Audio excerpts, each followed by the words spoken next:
ഈ ഒരു ന്യൂസ് നമ്മളെല്ലാവരും കണ്ടിട്ടുണ്ടാവും. മധ്യപ്രദേശിലും രാജസ്ഥാനിലും ഒക്കെ ചുമയുടെ മരുന്ന് അയച്ചിട്ട് കുട്ടികൾ മരണപ്പെട്ടു എന്നുള്ളത്.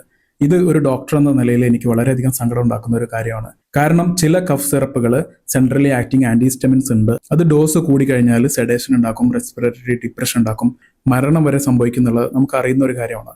അതിപ്പോൾ നേരിട്ട് സംഭവിക്കുകയാണ് ചെയ്തത്. ഈ മരണങ്ങളുടെ കാരണങ്ങളെക്കുറിച്ച് പല റിപ്പോർട്ടുകളും വരുന്നുണ്ട്. അതിനിടയ്ക്ക് കേന്ദ്ര ആരോഗ്യ മന്ത്രാലയം ഇങ്ങനെ ഒരു കുറിപ്പ് ഇറക്കിയിട്ടുണ്ട്: 2 വയസ്സിന് താഴെയുള്ള കുട്ടികൾക്ക് കഫ് സിറപ്പുകൾ കൊടുക്കരുത് എന്നുള്ളത്. അപ്പോൾ കുട്ടികൾക്ക് ചുമ വന്നു കഴിഞ്ഞാൽ എന്ത് ചെയ്യും? 2022 ഇന്ത്യൻ അക്കാഡമി ഓഫ് പീഡിയാട്രിക്സ് ഇങ്ങനെ ഒരു ട്രീറ്റ്മെന്റ് ഗൈഡ് ലൈൻസ് ഇറക്കിയിട്ടുണ്ട്. അതിൽ പറയുന്നുണ്ട് ചുമ എന്ന് പറയുന്നത് ഒരു രോഗമല്ല, മറിച്ച് അതൊരു പ്രതിരോധ മാർഗമാണ്. അപ്പോൾ 3-4 ദിവസമുള്ള ചുമയ്ക്കൊന്നും ചുമയുടെ മരുന്ന് കൊടുക്കേണ്ട ആവശ്യമില്ല. പകരം ഹോം റെമഡീസ് ആയിട്ടുള്ള ഹണി അല്ലെങ്കിൽ ഇളം ചൂടുള്ള വെള്ളം ഒക്കെ കൊടുത്താൽ മതി എന്നാണ് ഈ ഗൈഡ് ലൈൻസിൽ പറയുന്നത്. ഒരാഴ്ച അല്ലെങ്കിൽ 2 ആഴ്ചയൊക്കെ നീണ്ടു നിൽക്കുന്ന ചുമയുണ്ടെങ്കിൽ അതിന്റെ യഥാർത്ഥ കാരണം കണ്ടുപിടിച്ചിട്ട് ആന്റിബയോട്ടിക്സോ അല്ലെങ്കിൽ ആസ്മ പോലത്തൊക്കെ ആണെങ്കിൽ ഇൻഹലേഷനോ ഒക്കെയാണ് ട്രീറ്റ്മെന്റ് കൊടുക്കേണ്ടതെന്നാണ് ഇതിൽ പറയുന്നത്. 2 വയസ്സിന് താഴെയുള്ള കുട്ടികൾക്ക് ചുമയുടെ സിറപ്പ് കൊടുക്കരുത് എന്ന് തന്നെയാണ് ട്രീറ്റ്മെന്റ് ഗൈഡ് ലൈനിൽ പറയുന്നത്. 4 വയസ്സിന് താഴെയുള്ള കുട്ടികളാണെങ്കിൽ ഡോക്ടർ പരിശോധിച്ചിട്ട് ചുമയുടെ സിറപ്പ് കൊടുക്കാം. ഒരു ഉദാഹരണം പറയാം. ഇത് ടീമിനിക് എന്ന് പറഞ്ഞൊരു സിറപ്പാണ്.